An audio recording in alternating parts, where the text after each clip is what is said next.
Kinben Book 6, Chapter 42. Pagdatingan ng mga players sa side ng Kalapan, ay nakita na naman ni Coach Isaiah ang 2-3 defense ng kalaban. Naiwan na naman sa malapit sa painted area ang dalawang big man ng Cebu at mukhang ayaw na raw ng mga ito na makagawa pa sila ng shooting mula sa malayo.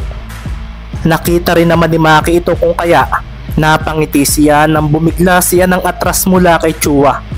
Pinalapit niya ito at pagkatapos noon ay bumigla siya ng pagkaliwa kasama ang bola. Sa pagsabay muli ni Chua ay bumigla siya ng ikot papunta sa kanan at dito na nga niya ginawa ang isang spin move crossover na ikinakuyom ng mga manonood. Kaso sa paglampas ni Romero kay Chua sa kabilang bahagi ay nagulat na lang siya nang lumitaw si Wanabia. Kayong tatlo ang gagalaw sa depensa sa labas. Sabi nga ni Coach Melendres kina Chua, Magbanwa at Wanabia kanina. Wala na raw titigil sa kani-kanilang pwesto at bawal daw ang tatamad-tamad. Player movement plus defense. Ito ang ipinagawa niya sa tatlo. Sumakto nga ang bola sa palad ni Wanabia at nang magkatinginan sila ni Romero ay bumigla si Maki ng bawi sa bola kaso dito naman lumitaw si Chua.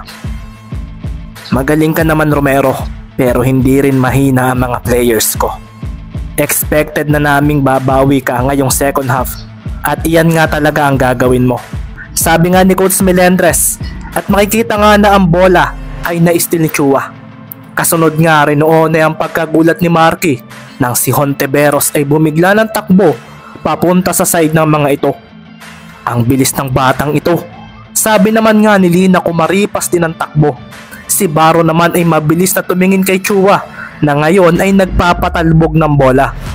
Si Dre naman ay hinabol pa rin si Wanabia at si Maki naman ay napakuyom na lang ng kamao. Hinabol nga niya si Chua kaso bumigla ito ng hinto at ibinato kay Honteveros ang bola. Pataas na pasa ito kung pagmamasdan at si Maki ay napahakbang papunta sa manlalarong pupuntahan noon kaso napakuyom ang mga manonood nang hindi umalis ang bola sa palad ni Chua. Isang fake pass ang ginawa nito kay Romero at sa pagbalik nito sa 3-point area ay doon na rin siya nagpakawala ng tira na nagpatahimik sa mga sumusuporta sa Calapan City.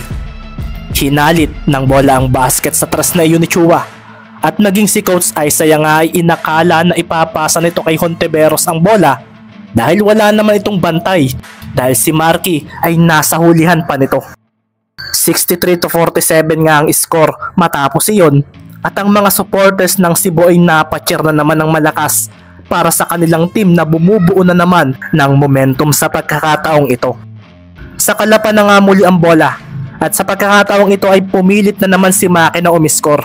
Sa pagkakataon ding ito ay pasimple muna niyang pinagmasdan sina Wanabia at Magbanwa. Pinalayo nga niya gamit ang tingin sina Sanchez at Cimeron para hindi kaagad makapagbigay ng help defense ang mga ito. Nang makita nga niyang sila na lang ni Chua ang natitira ay marahan na siyang umatras. Si Coach Melendres naman ay marahang nagdilim ang paningin.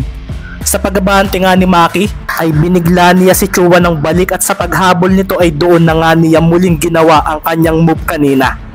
Tumalikod siya ng mabilis at pinatalbog ang bola papunta sa kaliwa. Dito na nga rin ginamit ni Maki ang kanyang kaliwang braso para iharang kay Chua na sumubok pa rin na siya ay maabutan. Si Chua naman ay mabilis na iginalaw ang kanyang mga paa. Focus na focus lang ito habang sinusundan si Romero. Binabasa rin niya ang galaw nito. Sina Wanabia naman at Magbanwa ay pasimpleng napangiti dahil tila minamaliit daw ni Romero ang depensa ni Chua. Isang biglaang step back nga ang isinunod ni Maki at nang tumalo na siya ay napaseryoso siya dahil si Chua ay hindi tumalon. Hindi niya ito napakagat sa kanyang fake na naging dahilan upang ang bola ay kanya nang hawakan. Magaling na dumepensa ang isang ito. Sabi nga ni Maki sa sarili at wala na nga siyang choice kundi ang ipasa ang bola. Nakita na nga lang niya si Marky na sinasandalan si Honteveros kung kaya ibinato niya rito ang bola. Kaso laking gulat ng mga manlalaro ng Kalapan nang ang bola ay pababa na. Bumigla kasi ng palo si Hontiveros doon mula sa likuran ni Lee. Ginamit nga nito ang mahaba niyang kalis at si Lee ay napaseryoso nang lampasan pa siya nito.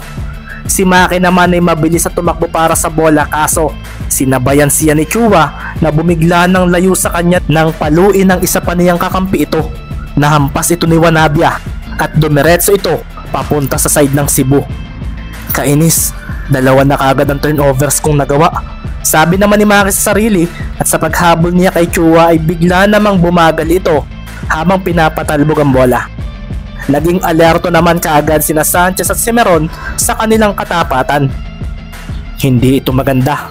Hindi ko naabutan si Hontiveros, sabi naman ni Marky, at nakita na nga lang niya ang pataas na pasa ni Chua papunta sa lumampas nilang rookie. Pagkasambot nga ni Hontiveros ay 2 hakbang lang ang kanyang ginawa pagkalampas sa arko ng press at narating na niya agad ang harapan ng basket na ikinahabol agad ni Cimeron at Dizon. Tumalon na nga si Hontiveros papunta sa basket at nang pakawalan nito ang bola ay napaseryoso na lang siya nang mablock siya ng isang kalaban.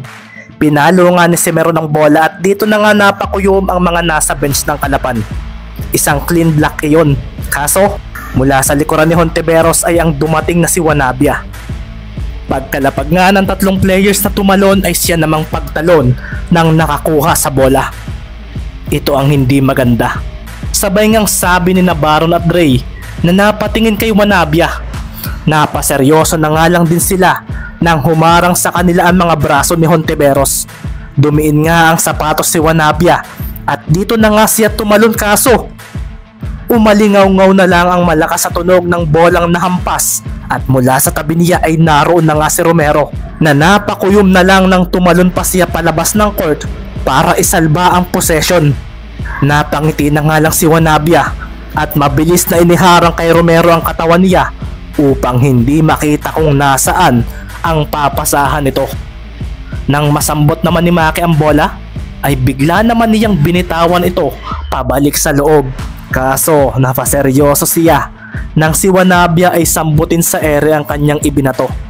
Kasunod nga noon ay ang pagbagsak ni Maki sa labas ng court. Napatingin pa ng mabilis si Wanabia kay Maki at sa pagtalon niya palapit sa basket ay doon naman niya hinigpitan ang hawak sa bola.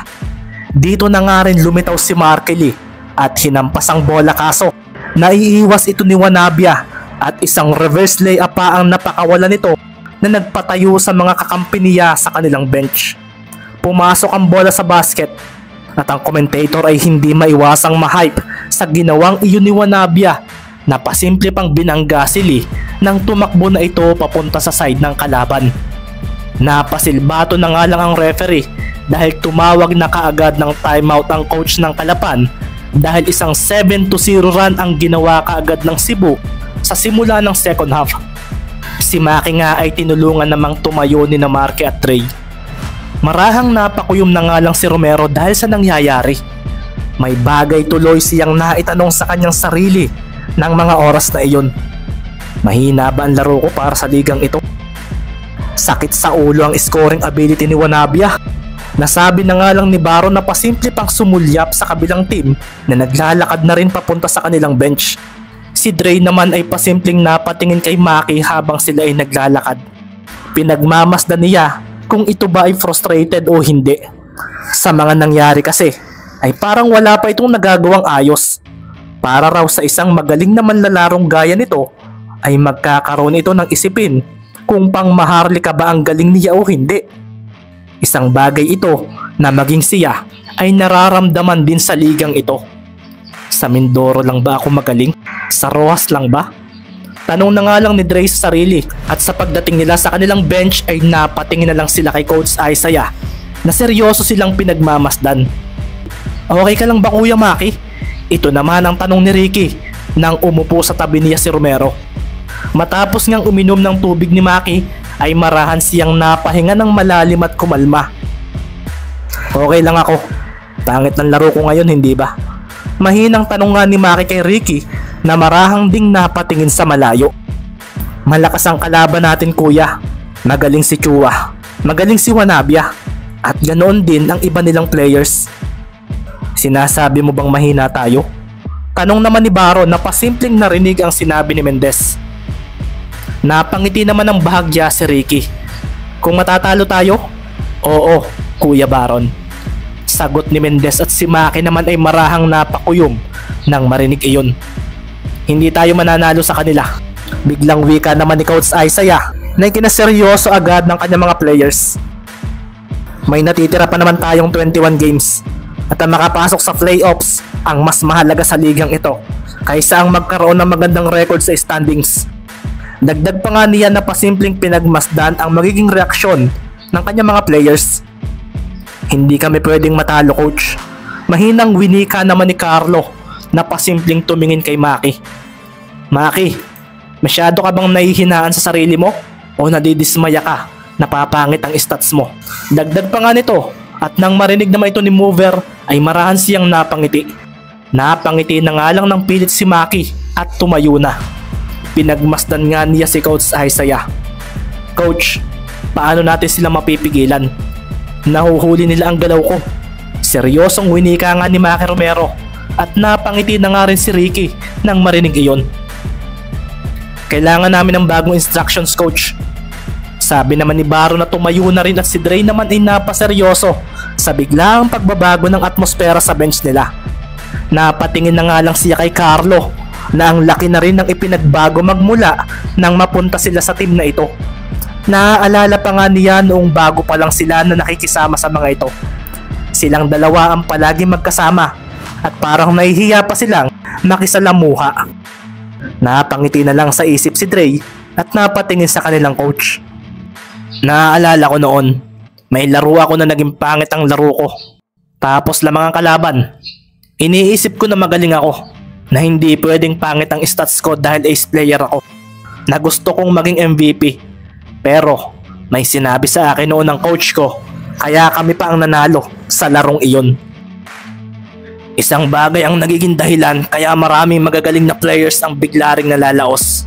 Alam mo kung ano iyon, Isaiah? Ang ego nila sa kanilang mga sarili. Tatanungin kita, Maki, sigurado ka bang magaling ka na talagang player? Winika pa nga ni Coach Isaiah at dito na nga rin napakuyom si Maki Romero at may bigla rin siyang naalala na isang tanong mula sa kanyang ama noon. Kailan mo, Maki, masasabing magaling ka ng basketballista? Napalingon si Maki sandali kay Ricky at dito niya napagtanto na ang taong ito, marami pa ako kuyang hindi alam, kaya hindi ko masasabing magaling na ako sa basketball. Kung kailan nasa Maharlika na ako, ngayon ko lang ito mapagtatanto. Sabi na nga lang ni Maki at napatingin siya kay Coach Isaiah. Marami pa nga talaga akong hindi nalalaman. Sabi pa nga niya na nagpangiti sa isip ni Isaiah Cervantes. Sa mga gustong bumili ng advanced chapters, mag-PM lang kayo sa makikita ninyo sa screen. 10 pesos per chapter at minimum of 5 chapters ang pwede ninyong bilhin.